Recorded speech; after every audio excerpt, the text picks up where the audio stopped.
지난 이틀간 진행된 10.16 영광군수와 곡성군수 재선거 합계 사전투표율이 42.49%로 나타났습니다.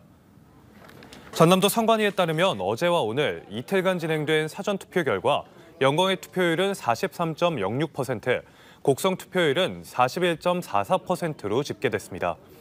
지난 22년 지방선거 당시 41.68%를 기록한 영광의 경우 이번 재선거가 더 높았고 45.88%를 보인 곡성의 경우 더 낮았습니다. 이번 선거가 재선거라는 점을 고려하면 사전 투표율은 상대적으로 높아 유권자들의 관심이 큰 것으로 분석되고 있습니다. 한편 영광군수와 곡성군수에 출마한 각 정당 후보와 선거대책본부는 거리 유세에 나서 유권자들과 만남을 확대하는 등 민심 잡기에 안간힘을 썼습니다. 홈플러스 광주 계림점과 순천 풍덕점이 문을 닫을 예정입니다. 도심 공동화 현상으로 이용자들이 줄고 소비 지형 변화로 오프라인 매장이 설 자리를 잃으면서 대형마트도 버티지 못한 것으로 보입니다. 고우리 기자입니다. 80% 가격 인하, 고별 정리 등이 적힌 현수막이 건물 곳곳에 걸려 있습니다. 폐점을 앞두고 재고 물량 처분에 나선 겁니다. 지난 2007년 옛 광주시청 자리에 문을 연 홈플러스 광주 계림점이 오는 12월 6일 영업을 종료합니다. 바로 옆인데 금방 밥 먹다가도 무엇이 부족하면 올 수도 있어요. 그렇게 가까워서 좋았는데 너무 너무 아쉬워요. 아쉬운 게 진짜 많아. 도심 공동화 현상으로 매장 이용객이 급감한 데다 온라인 쇼핑이 늘면서 실적이 크게 악화됐기 때문으로 풀이됩니다. 실제로 산업통상자원부에 따르면 지난해 온라인 유통은 전년 대비 9% 성장해 처음으로 오프라인 유통 매출을 넘어섰습니다. 지난 2021년 문을 닫은 이마트 동광주점에 이어 홈플러스까지 폐점하면서 광주 동구에는 대형마트가 하나도 남지 않게 됐습니다. 광주에서는 지난 2019년 이마트 상무점에 이어 동광주점, 롯데슈퍼 진월점 등 5년 새 5개의 대형 유통 매장이 문을 닫았습니다. 홈플러스 광주 계림점은 지난 2022년 광주의 한 부동산 개발 회사가 부지를 매입했고 주상복합 건물을 신축할 것으로 알려졌습니다. 홈플러스는 건물이 오래돼 매각을 한 것이라며 새 건물이 들어서면 매장을 임차해 재입점할 계획이라고 밝혔습니다. KBC 고울입니다. 휴일인 오늘 광주의 낮 최고 기온이 25도까지 오르는 등 광주 전남 전역이 완연한 가을 날씨를 보였습니다. 당분간 낮과 밤의 기온차가 15도 안팎까지 벌어지는 일교차가 큰 날씨가 계속되겠습니다. 내일 아침 최저 기온은 목포 15도, 여수 17도 등 9도에서 17도, 낮 최고 기온은 광주와 무안 25도 등 24도에서 26도 분포를 보이겠습니다. 셰프들이 요리 대결을 펼치는 한 프로그램이 큰 인기를 끌면서 미슐랭에 대한 관심도 높아지고 있습니다. 미슐랭은 맛집을 평가하는 세계적인 기준으로 많은 사람들이 인정하고 있는데요. 정작 맛의 도시 광주는 미슐랭과는 거리가 먼 것이 현실입니다. 조경원 기자가 취재했습니다. 요리 대결 프로그램 흑백요리사에 출연했던 한 셰프의 식당입니다. 손님들의 발길이 이어지면서 문전성시를 이루고 최근에는 외국 관광객도 빠르게 늘어나고 있습니다. このお店に興味があったのでここまで来ました。日本でも美味しいものたくさん食べてきたんですけど、お寿司はここが一番美味しかったです。 특히 미슐랭 셰프들이 심사자나 경연자로 프로그램에 출연하면서 미슐랭에 대한 관심도 높아졌습니다.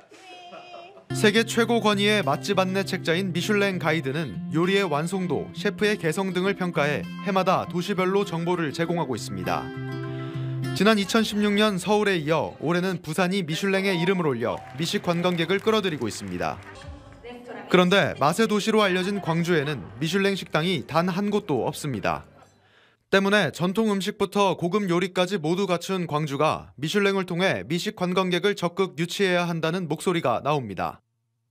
떡갈비 골목과 오리탕 거리 등 미식의 거리가 이미 많은 만큼 미슐랭 도시가 된다면 맛집 관광을 더욱 활성화할 수 있다는 겁니다.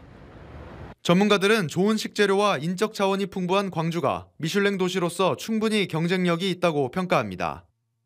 이 풍부한 식재료를 이용해서 얼마든지 맛있는 요리를 만들 수 있는데 정녕 우리들은 그걸 못 느끼고 있었더라고요. 그래서 전 세계에서 지금 주목받고 있는 절호의 찬스라고 생각합니다. 광주시는 미슐랭 유치에 대해 관심을 갖고 있는 사안이지만 예산 문제 등이 있어 면밀히 검토하고 있다는 입장입니다. 미식 관광이 하나의 문화 현상으로 자리 잡은 가운데 맛의 도시 광주에 걸맞은 전략이 필요한 시점입니다. KBC 조경원입니다. 5.18 기념재단은 노태우 전 대통령의 부인 김옥숙 씨와 아들 노재현, 딸 노소영 씨 등 3명을 검찰에 고발하겠다고 밝혔습니다. 오는 14일 오전 11시 서울 대검찰청에 고발장을 제출하며 고발 사유는 범죄 수익 은닉의 규제 및 처벌 등에 관한 법률 위반 등입니다. 기념재단은 노소영 씨의 이혼 소송 과정에서 노 전 대통령의 가족이 904억 원의 자금을 차명으로 보관한 사실이 드러났다며 은닉한 재산을 상속받고도 이를 은폐하고 국세청에 신고하지 않았다고 주장했습니다. 이어 검찰청은 해당 고발 사건을 철저하게 수사해 엄벌에 처해주길 바란다고 강조했습니다. 조선시대의 수라상에 오를 정도로 맛이 좋은 은어는 최근 찾아보기 어려울 정도로 많이 줄었습니다. 이런 와중에 장흥군이 어린 치어 대신 수정란을 방류해 은어 회기량을 100 가까이 늘려 주목받고 있습니다. 이상환 기자의 보도입니다. 가을이면 은어가 산란을 위해 돌아오는 장흥 탐진강에 군청 직원과 어민들이 검은망을 집어넣습니다. 망 안에 담긴 초록색 인공수초에는 은어 수정란이 다닥다닥 붙어 있습니다. 은어 개체수를 늘리기 위한 수정란 방류 사업으로 500만 개의 알이 탐진강에 뿌려졌습니다. 장흥군은 2020년부터 생존율을 높이기 위해 치어 대신 수정란을 방류하고 있습니다.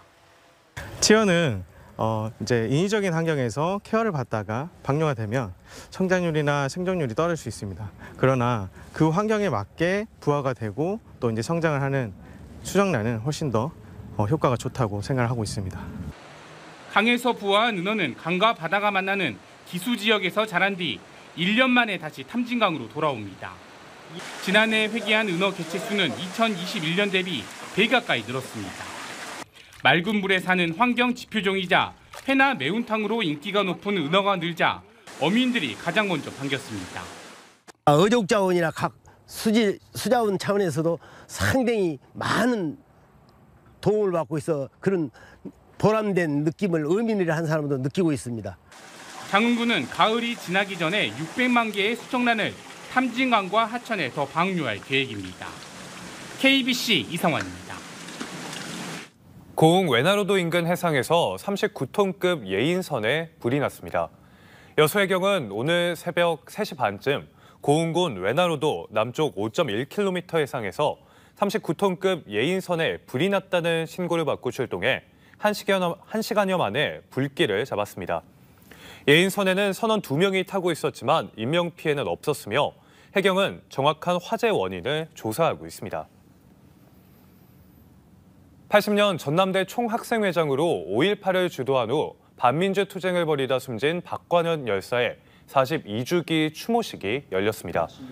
박관현 기념재단은 국립 5.18 민주묘지에서 유족과 재단 관계자 등 50여 명이 참여한 가운데 박관현 열사 제41주기 추모식을 열고 고인의 넋을 위로했습니다. 박관현 열사는 5.18 진상규명과 교도소 수감자들의 처우 개선을 요구하며 40일간 옥중 단식 투쟁을 벌이다 1982년 10월 12일 29세의 나이로 운명했습니다. 2014 광주 학생 탤런트 페스티벌이 열렸습니다.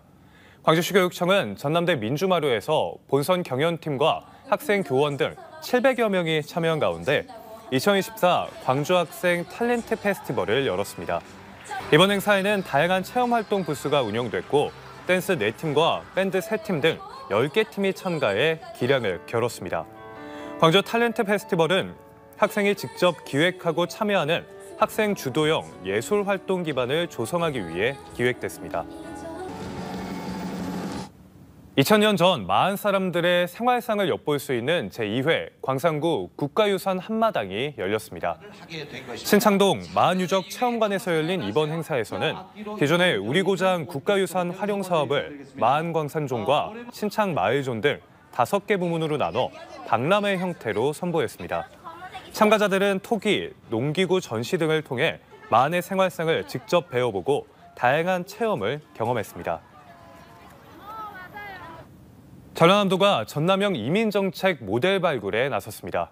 전남도는 지역 여건과 산업 수요에 따른 맞춤형 이민정책 추진을 위해 법무부 산하 이민정책연구원과 전남연구원 공동 용역을 통해 정주형 이민정책 수립을 위한 모델을 찾기로 했습니다. 법무부가 발표한 올해 6월 기준 전남 지역 등록 외국인 수는 53,500여 명에 달하고 있습니다.